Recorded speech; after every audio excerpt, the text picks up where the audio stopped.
Tiger fans, Brian Kelly is out at head coach at LSU. All you can say is, wow, let's talk about it.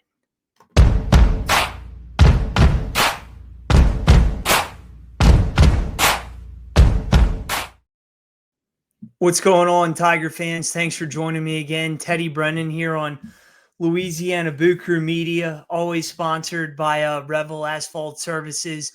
Give Miller a call. He was on the scoop today.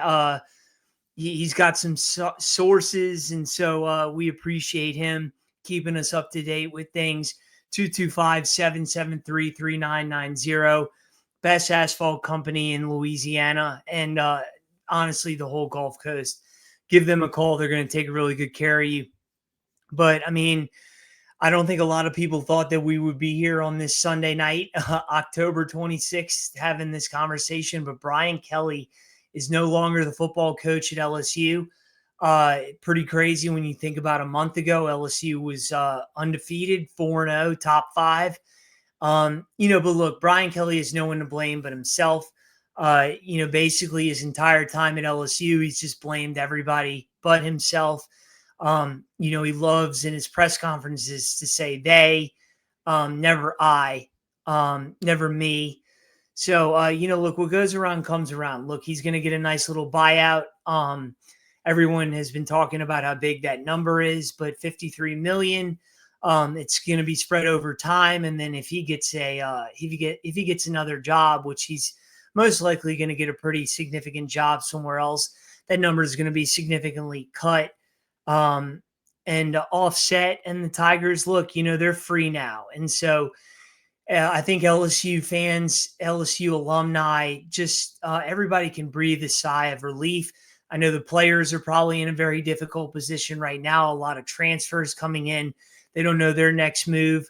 But look, this is a fresh start for LSU. And so now it's basically a question of where do they go from here? Just dipping a little bit back into, where we were with the Brian Kelly era. I mean, 34-14.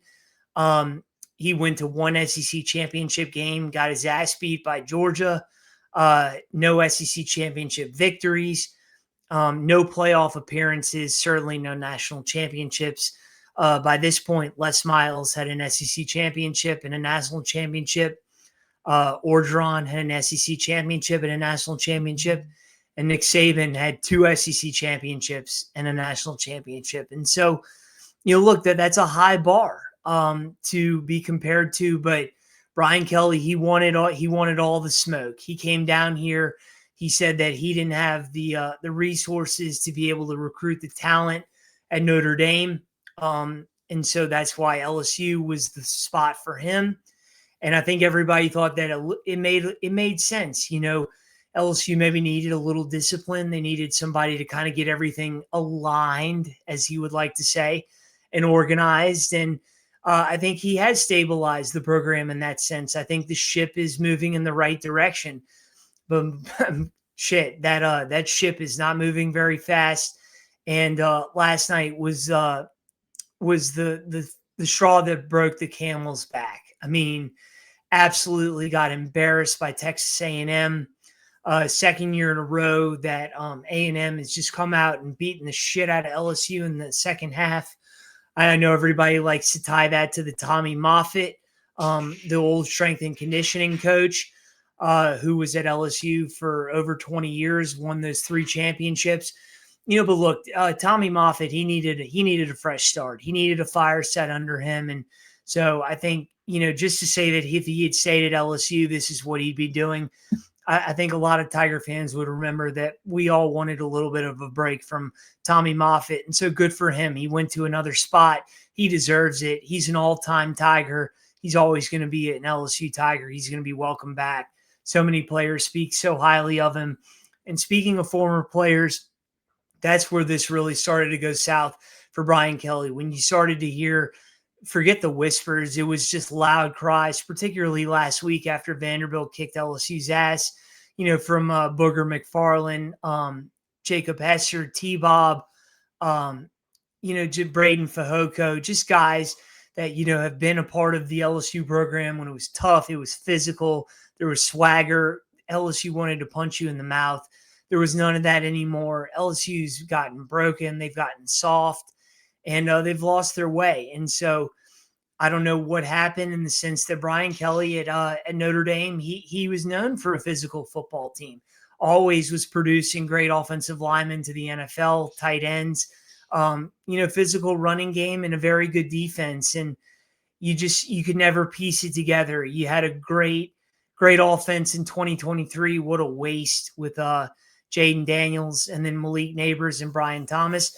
Malik Nabers making his presence known tonight on social media, basically sending the meme, the gif of kicking rocks. So that's how he feels about his former head coach. And then, a great defense to start this year. And it was just completely wasted. Nussmeier, I know fans, he's a very polarizing figure, but Nussmeier will play in the NFL. Now, will he be a starter? That remains to be seen, but he definitely has high level backup potential. And, but for the college level, that's a very good quarterback. And somehow the guy regressed. I know everyone talks about the oblique injury, and that's something that was very sketchy too, that it just was never mentioned until after things started to get a little iffy after the Florida game and started to seem to be, using it as an excuse. And so this season's just been an absolute train wreck. Look, Brian Kelly has no one to blame but himself. And so look, here the Tigers are.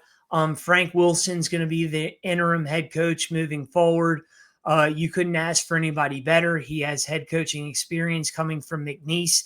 But look, if just as important as finding the next head coach, that next head coach better find a way to keep Frank Wilson on the staff, because he's the godfather of LSU and Louisiana recruiting. You don't want to burn that bridge. And so keep Frank Wilson as happy as possible. And so that's someone to kind of guide this ship as we go into some dark and uncharted waters. But, I know Tiger fans, will just continue to look back. Brian Kelly was an absolute disaster. I, for one, thought that he would be a winner. I thought he would be successful. I think thousands of other Tiger fans thought that too. But, there were some that didn't. And Notre Dame fans said, look, you guys can have him. And we just thought that was sour grapes on their part. But look, they knew what they were talking about. And so here we are. Obviously, the next thing is to speculate, who are you looking at for the next head football coach? Probably a little ways away from that, but obviously Lane Kiffin is going to be at the head of the list. There's been a lot of mutual interest between Lane and the Tigers over the past few years, in 2021 in particular, but it just wasn't the right time. Lane has, he's grown, he's matured. I don't know if everybody would think that with that fourth down call and his own 20 last against Oklahoma last Saturday, but that's what makes Lane, and so he would be exciting. He would bring a lot of energy to the program. Still young in his 40s, but he feels like he's been around forever. But just a young, innovative, offensive mind, hell of a recruiter. He knows how to navigate the NIL and the transfer portal the waters, and he comes from Nick Saban. And so you couldn't ask for anything more. You're going to hear about guys like John Summerall from Tulane. That would be an absolute home run. You hear about other guys, Eli Drinkwitz from Missouri, Clark Lee from Vanderbilt. And then they're just going to be names that are going to pop up. Joe Brady, but he could be all NFL at this point. But if he was offered this job, who knows? It doesn't require as much recruiting. That sounded like that was a sticking point with him a few years ago when he was the offensive coordinator for LSU. Recruiting is now more assistant GM and booster based and NIL based. And so, but look, what's the big elephant in the room? And that's going to be Nick Saban. And so I think that's pretty crazy that they were talking, and it just could be a coincidence, but that they were talking on game day, I think it was last week, about Miss Terry, and just that he wants to stay retired, but when she hears these numbers, she gets interested again. And look, what does everybody always say? Nick Saban The biggest regret he's ever had in his coaching career and basically his whole life was leaving LSU for the Miami Dolphins. He goes back to Alabama, obviously does incredibly well there. A legend, the greatest college football coach of all time. But there always just seemed to be like that what if. And so, still at only 73 years old, if LSU threw the kitchen sink at him, and Terry Saban, she loves Baton Rouge. They always love Baton Rouge. They probably know a property that they could get real soon. Look, I know that this is probably crazy talk, but Nick Saban left the game because of NIL, because of the transfer portal. But having stepped away now for a couple of years, he's been able to kind of, see the landscape for what it was. You can't really do that at Bama when you're kind of stuck in your ways, so especially when you're used to just developing players over a 3-4 year period and getting all the best players. But now you have a little different perspective. And so, look, he's going to be the first phone call. Does he take it? He probably does. Does he just politely decline? Probably so. But crazier things have happened. If you could get 5 years out of Nick Saban, I don't think that that's crazy to ask for. But if that's not to happen, Lane Kiffin is the guy, and he would fit perfectly at LSU. Just kind of bombastic personalities, Louisiana, LSU, New Orleans, Mardi Gras, the whole thing. It just fits Lane's personality. He would be a king down here. So look, we'll see what happens. So much has happened just in the last 6 hours, just in the last 6 minutes, honestly, but really exciting times here on Boot Crew Media. I know Tiger fans would rather be 8-0, number one in the country, but look, this is where we are. And so we have the opportunity to really start fresh and figure out where we can go as a program to make it, the elite program that it is. I mean, because if you're looking at a top 5 job, I think that this is absolutely one of them. I don't think anybody would disagree.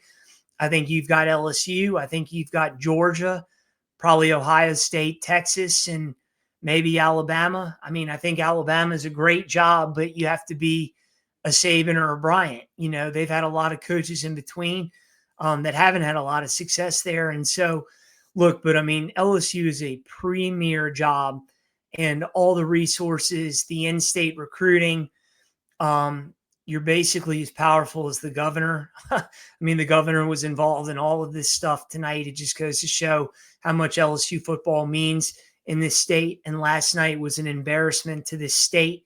And so, look, here we go. We move forward. Keep it here to Boot Crew Media.